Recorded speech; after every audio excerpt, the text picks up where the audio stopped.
China has been at the center of this year's election. The key issue, trade. Currency manipulation and the loss of American jobs are also hot topics, and China's aggressive policies in the South China Sea have had an impact. This documentary on the U.S. election from state broadcaster CCTV aired in early October, and the producers didn't hold back their criticism. One is a raving billionaire with no political experience. The other is a scandal-packed former Secretary of State with 30 years of experience. They both claim to make the U.S. stronger, yet they do nothing but slander each other. During this U.S. presidential election, the candidates' performance overshadows their policies. Now, Chinese Perspective brings you the story.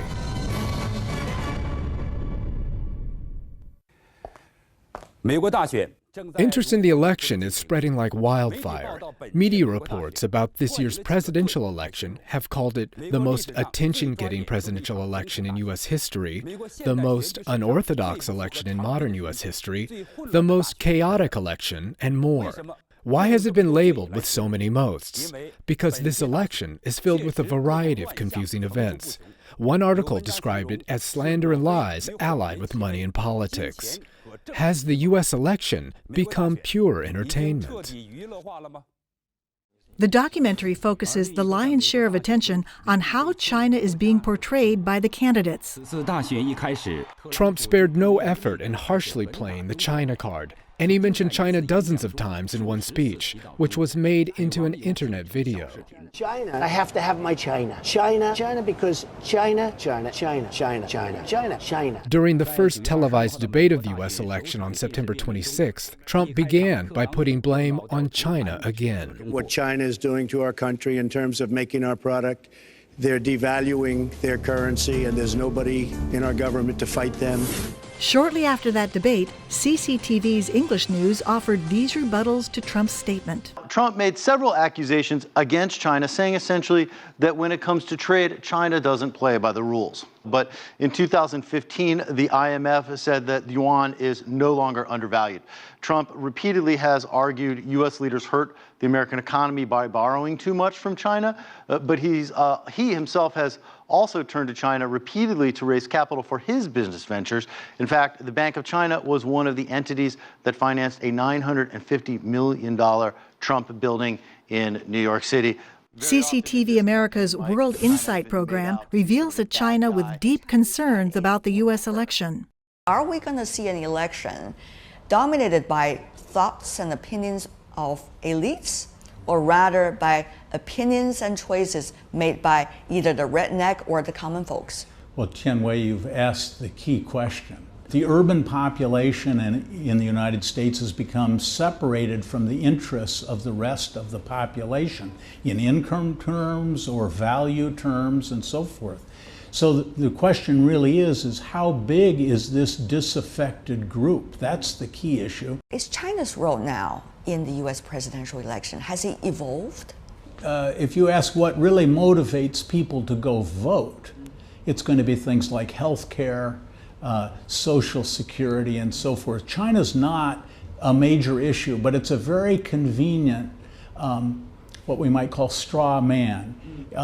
What it really, China has come to stand for is a dynamic economy that has been rising as the United States, in the minds of many in the United States, has not made the progress itself that it wishes.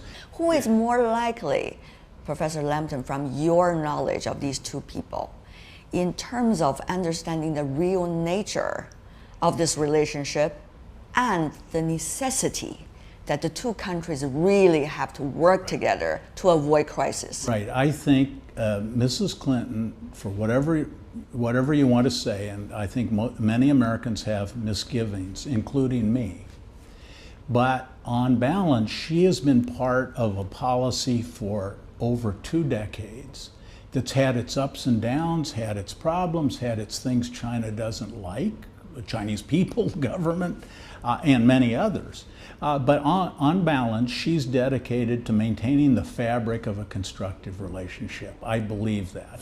But don't expect China to cheer for Mrs. Clinton. As Secretary of State, her actions made her an unpopular figure in Chinese media. CCTV ran this story just before the Democratic Convention. They reminded their citizens that she favored the Philippines in China's ongoing dispute over control of the South China Sea. The United States does not take a position on any territorial claim, but they do not have a right to pursue it through intimidation or coercion.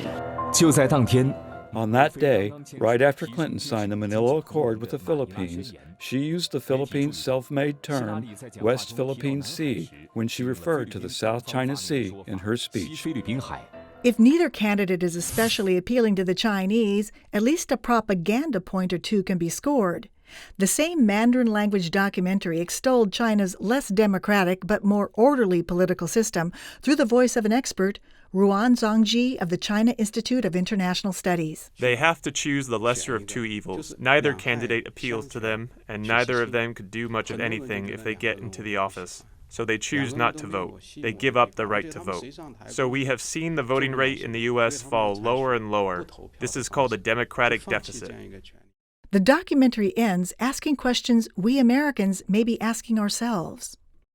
A serious political election has turned into a wild party for all. Media outlets have called the U.S. election a political reality show. Behind the halo of democracy, it reflects the trends of political history, the rise of entertainment, and fall of politics.